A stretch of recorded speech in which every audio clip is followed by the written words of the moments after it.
саламатсыздар ма балалар? Бүгін біздің сабағымызды бастамас бұрын топқа бөлу және үй тапсырмасын пысықтау үшін сіздерге ортаға шақырамын. Енді столда сіздерге берген мынандай стикерлер бар. Сол стикерлерді аласыздар. Сөйтіп шеңберге тұрамыз. Енді Әрсен бастай ғой, сіздің сұрағыңыз. Қазіргі заманның жоғары дәрежелі программалау тілі Python.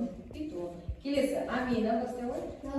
қандай болуға Python алгоритм дегенде алға мақсаттарға жету үшін берілген нұсқалар тізбегі. Бош жоғалтен алименттері атаңыз SF. Келесі. Python тілінің автор видео өндірісі. Python тілінің қай нұсқасын өтетеміз? Python 3.8. Алгоритмнің қандай түрлері бар? Алгоритмнің 3 түрі бар. Тармақтық, сызықтық, циклдық. Edit командасының қазақша орысша аудармасы. Перевод аударма. Әсіз соңына қоюға болады. Енді Python тілі қайшылық жарық көрді 1995 жылы. Нәтижені экранға шығару функциясы, print функциясы. Рахмет, барлықтары дұрыс жауап берді. Енді сіздерде берілген сұрақтың алдында сандар бар. Кімде жұп сандар болатын болса, онда оң столға жайғасады. Кімде тақ сандар болатын болса, онда сол жақтағы столға жайғасады. Ал ондарыңызға отырыңыздар. Ал енді біздің сабағымызды бастаймыз. Осы топқа бөлінді. Енді әр топтың өзінің топ басшыларын сайлаймыз. Бірінші оң жақтағы жұп сандардың топ басшысы Амина болады. Амина орныңыздан алып. Амина болады. Және екінші топ тақ сандардікі Ұлдана болады. Енді сіздерге берілген мынандай жауап парағы бар. Жауап парағында қазір сіздер топ мүшелерінің аты-жөндерін жазып шығасыздар. Және үй тапсырмаларының барлықтары да дұрыс жауап берілгендіктен барлығына бір балдан қойып шығасыздар. Ал енді келесі бүгінгі сабағымыздың тақырыбы тіл, әліпби, синтаксис. Оқулықтағы 86 бетті ашамыз. 16 параграфты оқулықты фақат топташылар аты-жөндерін жазып қойғанша сіздер ол оқулықтағы ашамыз. 86 бетті ашамыз оқулықтан. Бүгінгі сабағымыздың тақырыбы тіл, әліпби, синтаксис, ал оқу мақсаты тіл, әліпбінің синтаксисі және Python тіліндегі сызықтық алгоритмдерді жазу. Тіл, әліпби. Әр тілдің өзінің тиесілі әріптері болады. Мысалы, қазақ тілінде неше әріптен тұрады? 47. Орыс тілінде 36. Ағылшында 26. Дұрыс айтасыздар. Яғни Python әліпбесінде де өзіне тиесілі символдары, яғни таңбалары болады екен. Яғни сол әріптерден құралған сөздер, оларды біз қызметші сөздер деп атаймыз. Енді біз бүгін әліпбимен танысу үшін, ол жерде Python әліпбиінің бізге латын алфавитінің бас әріптері кіргізуге болады.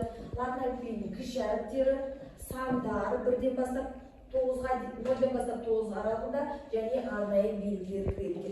Яғни тек қана осы символдарды ғана біз Python тілінде пайдалана алады екенбіз. Келесі, Python тілінде өзінің ережелері болады. Яғни әр тілдің өзінің ережесі бар сияқты, бұда да өзінің ережесі бар. Яғни әр жолдың аяғында түрлі нүкте қойылмайды екен. Программа нәтижесінде экранға шығатын сөздерді біз тырнақшаға аламыз. Немесе оларды апострофқа да алуға болады. Яғни екеуі де пайдалануға болады. Яғни екеуі де дұрыс болып есептеледі екен. Ал енді біз бүгін сабағымызда тағы да жаңа сөздермен танысатын боламыз. Бірінші сөзіміз int, яғни функцияның мәнін бүтін сандарға түрлендіру үшін пайдаланатын функция. Келесі функция ол import функциясы, ол пернетақтадан деректерді енгізу үшін арналған функция екен. Және үшінші жаңа сөзіміз ол print болады. Print дегеніміз мәліметтерді экранға шығару үшін кіріктірілген функциялар. Ал балалар, бүгінгі алған білімді сіздер тапсырмаларды жасап көреміз. Бүгінгі сабағымыздың бірінші тапсырмасы өзіңді тексер әдісі бойынша сіздердің алдарыңызға мынандай тапсырмалар парағы берілген. Соның бірінші тапсырмасына назар аударамыз. Бірінші тапсырманы Кәусар оқи ғой. Екіншісі Өзіңізді тексеріңіз, сіз сәйкестендіңіз. Сәйкестендіңіз. Енді бірінші сұрағын оқып қой. Питон тілінің әліпбиі. Латын әліпбиінің бас әріптері, кіші әріптер, сандар және арнайы белгілер. Дұрыс. Яғни дұрыс анықтамасын тауып, оларды сәйкестендіреміз. Қаламмен сәйкестендіреміз. Келесі сұрағын оқып қой, Қазбек. Функцияның мәні бүтін санға түрлендіреді. Дұрыс. Енді кейінгі сұрақтарды өздері сәйкестендіріңіздер. Сәйкестендіріп болғаннан кейін қасындағы көршіңізге тексеруге бересіз. Ол жерде 4 сұрақ берілген, барлық сұрақтарға дұрыс жауап берген жағдайда сіз 2 балл қоясыз көршіңізге тексеруге. Айындыкін ұлдана, ұлдананыкін Кавсар, Кавсарыкын кейін тексерілген.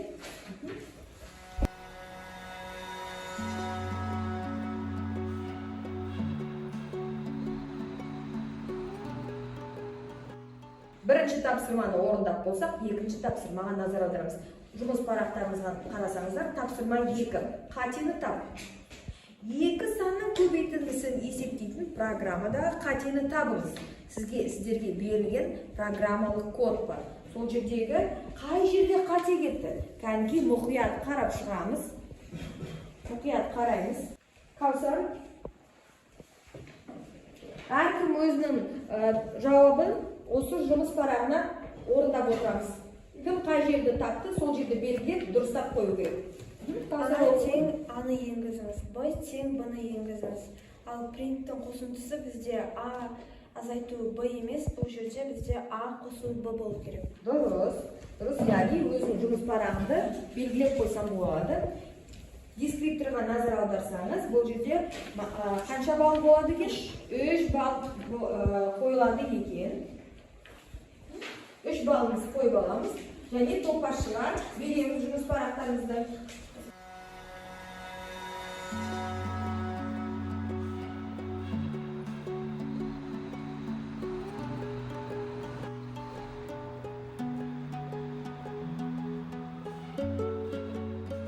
Ал балалар екінші тапсырманы орындап, бағалау парағына балдарды қойып шықса, үшінші тапсырмаға көшеміз. Үшінші тапсырмаға назар аударамыз. Үшінші тапсырма қолдану. Сынып бөлмесінің ауданын есептеу. Сынып бөлмесінің ауданы А және ені Б деп алатын болсақ, осы бөлменің периметрін есептейік. Яғни сызықты программаны құрамыз. Есептің алгоритмі тік төртбұрыштың периметр мен ауданын табу және математикалық белгіде формуланы пайдаланамыз. Формулаға тақтаға назар аударайық. Периметрдің формуласын кім айтады маған? Периметрдің формуласы сіздер математикада өткенсіздер, е? Ұлдана айта ғой. Пи тең 2 көбейтілген А қосылған Б. Дұрыс. Яғни периметр дегеніміз нені табады екен? 2 қабырғаны көбейтілсін. 2 қабырғаны көбейтілсін. Дұрыс. Енді келесі ауданын табу үшін математикада қандай формуланы пайдаланамыз? Қаны оқи ғой. Амина.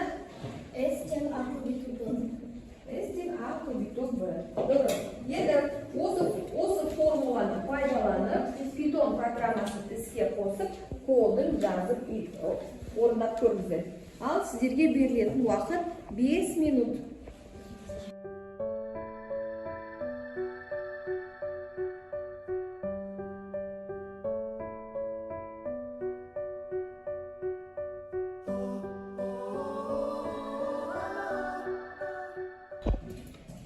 Так, кім команданы орындап болса, тексеріп көріңіздер. Осы бөлменің ауданы 6, ұзындығын 6, ені 7 деп есептейік. Кәнекей, мән берейік. Так, Арсен 5 және 7 деп берген екен. Арсен, сіздің периметрі неше шықты? 24. Периметрі 24, ауданы 35. 35. Амина, сіздің тапсырмаңызды орындап болсаңыз, оқи қойыңыз. А тең 6, Б тең 6, периметрі 24, ауданы 36. Дұрыс. Ажар, сіз бөлменің ұзындығын қанша деп алдыңыз? Ұзындығы 6, ені 7, периметр 26, аудан 42. Анай сіздікі? Ұзындығы? Ұзындығы 5, ауданы 5. Ені 5, периметр 20, ауданы 25. Дұрыс. Так, енді келесі топқа назар аударайық. Каусар, сіз қанша қойдыңыз? Бөлме, осы сыныптың бөлмесі қанша деп алдыңыз? А тең. А тең А, Б тең 7 деп алдым. Дұрыс. Периметрі? Периметрі 26, ауданы 42 болып. Ұлдана сіздікі? Мен де А тең 6, Б тең 7 деп алдым. Ал периметр 26, ауданы 42. Дұрыс. Рахмет. Ал енді балалар барлықтарыңыз дұрыс орындап болсаңыздар, бүгінгі алған білімімізді қорыту үшін тақтаға назар аударайық. Ал балалар, бүгінгі білімімізді қорыту үшін сіздерге арнайы тапсырма жасап қойдым капотта. Қазір сіздерге тапсырма сұрақ шығып отырады. Сіздер қолдарыңызды көтеріп жауап бересіздер, жарай ма? Ал енді бірінші сұрақты оқиды. Ажар оқиды. Программаның элементтерін құруда қолданылатын символдар жинағы тіл әліпбиі. Тіл әліпбиі, дұрыс. Келесі сұрақты оқимыз. Еркек оқы ғой. Келесі сұрақты. Берілген программалау тіліндегі программалау кодын машиналық кодқа түрендіретін арнайы программа. Транслятор. Транслятор, дұрыс айтады. Келесі тапсырманы. Келесі сұраққа назар аударайық. Келесі Арсен оқи ғой. Мәліметті экранға шығару үшін кіріктірілген функция print. Яғни экранға шығаратын функция ол print екен. Және соңғы сұрағымыз, бүгінгі сабақ сіздерге ұнады ма, түсінікті болды ма? Иә. Дұрыс. Ал рахмет балалар, бүгінгі сізге тапсырма түсінікті болса, енді қорытып болдық. Енді үйге берілген тапсырма. Күнделіктеріңізді ашып, 90-шы беттегі 16-шы параграфтағы 4-ші тапсырманы орындаймыз.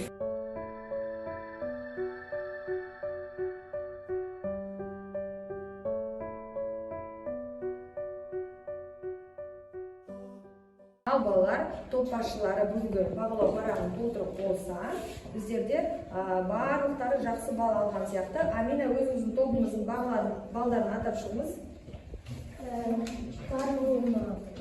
Енді, Ұлдана сіздікі? Сіздің тобыңыз?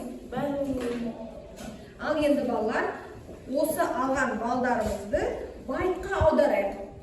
Қанша байт болады? 10 байт болады. Ал байттарды битке аударайық.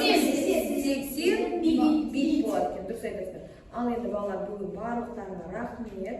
Сабақты түсіндіңдер, өте жақсы жұмыс жасадыңдар. Яғни бүгінгі алған бағаларыңды күнделікке қойылып шығарды. Рахмет, сау болыңдар.